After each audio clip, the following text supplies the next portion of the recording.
अगर लाभ उठाना है उनको कुछ कहने की जरूरत नहीं होती, समर्पित होना होता है। आज जितना जितना आप समर्पित होंगे उतना उतना ही आपको अनुभव होंगे, जितना जितना आपको अनुभव होंगे उतना ही ज्यादा अंधेरा जो है आपको नहीं अनुभव होगा। सीधी सी बात है। यानी अपने भगवान कहिए या गुरु कहिए, पूरा गुरु जो है वो हमें हर पल हर क्षण अपने साथ चाहिए ही चाहिए। ये कोई ऑप्शन नहीं है, ये कोई कंडीशन नहीं है, क्योंकि उसके बिना तो अगर हम सुख चाहते हैं, अगर हम आनंद चाहते हैं, अगर हम प्रेम चाहते हैं, अगर हम केवल खुशियां ही खुशियां चाहते हैं, तो हर पल हर क्षण हमारे साथ हमारे गुरु भगवान होने ही चाहिए, तभी ये पॉसिबल है। अब उनको हर क्षण हर पल रख सकते हैं या नहीं रख सकते, वो आप देखिए, वो आप देखो कैसे रख सकते हैं। वो आपको बताया था पिछली बार। उसके लिए क्या करना है,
जो हमने ये 5 मंत्र अंदर उतार दिए, फिर बाकी क्या रह गया।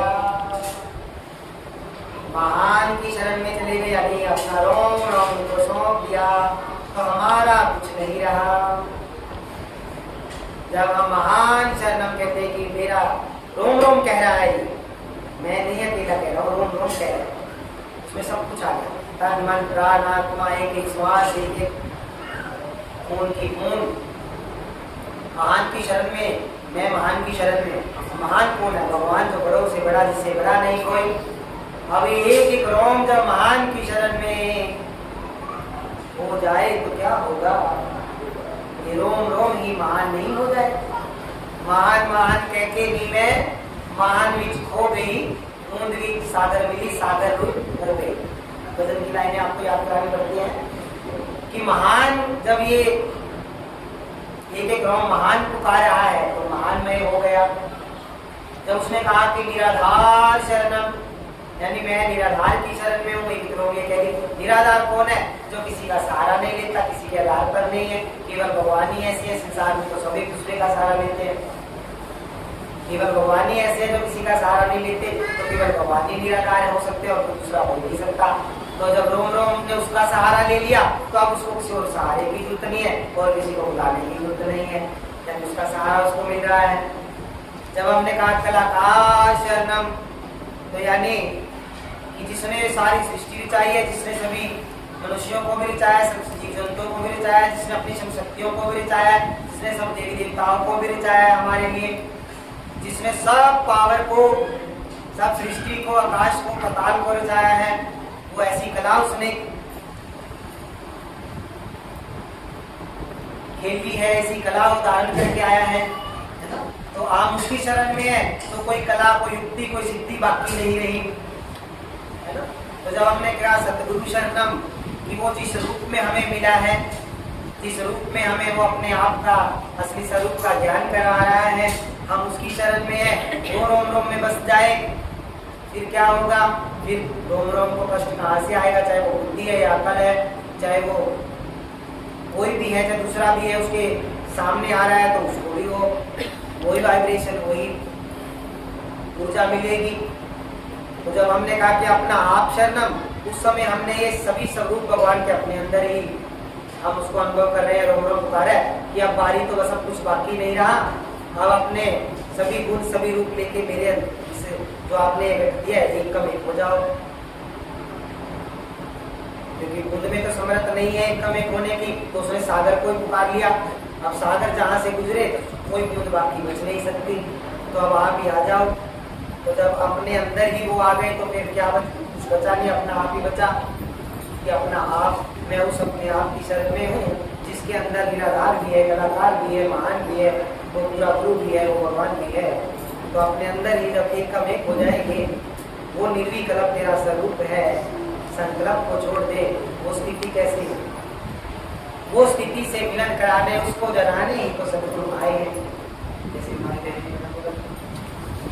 तो वो स्थिति जब आ जाती है तो घर में क्या, अपने घट में भी कोई दुख कष्ट नहीं बचेगा, क्योंकि जब घट के दुख मिटेंगे तो बाहर के कष्ट तो सकते ही। ये सब स्वप्न है। जब अपने आत्मा, अपने प्राण, अपना अंतःकरण बाहर के दुखों को स्वीकार कर लेता है, ज्ञानता का साथ हो जाता है, उसका लिंक जुड़ जाता है, तो हमें केवल दुख ही दुख नजर आते हैं, वो प्रकट ही हो जाते हैं, वो प्रकट हो जाते हैं। जैसे कोई अंधेरे में रस्सी आपको पकड़ा दे या गुरु रख के कहीं भी सांप है सामने, और आप उस पर विश्वास कर लो, और आपको कोई रोशनी करने वाला कोई गुरु ऐसा कोई समझदार मिले कि इसको ज्ञान रूपी रोशनी कर दे, तो फिर समझ आएगी वो मैं तो ऐसे ही चिंता कर रहा था कि ये सांप है खा जाएगा, जबकि इसमें तो कुछ है ही नहीं। तो बस ये जो दुख नजर आ रहे हैं, फिर ये स्वप्न की बांधती है। वो जैसे भगवान को नजर आते हैं ऐसे गुरु को नजर आते हैं, आ रहे हैं। तुम्हें वो बहुत बड़ा पहाड़ नजर आ रहा है, लेकिन वो कुछ भी नहीं है। हमारा ज्ञानता का पर्दा, या यूं कहिए जैसे दर्पण के आगे तो मैल है, इस वजह से हमें वो सुख नहीं, वो सुख भी दुख के रूप में नजर आते हैं। इसलिए वो कहते हैं कि इतने मस्त हो जाओ, जब अंदर में वृत्ति करोगे, या गुरु के अंदर या अपने अंदर गुरु को बिठा के करेंगे, तो यहाँ पे दो ही चीजें हैं, या तो गुरु की भक्ति या फिर अपना आप, यानी गुरु को ही अपने अंदर एक कम एक हो जाना,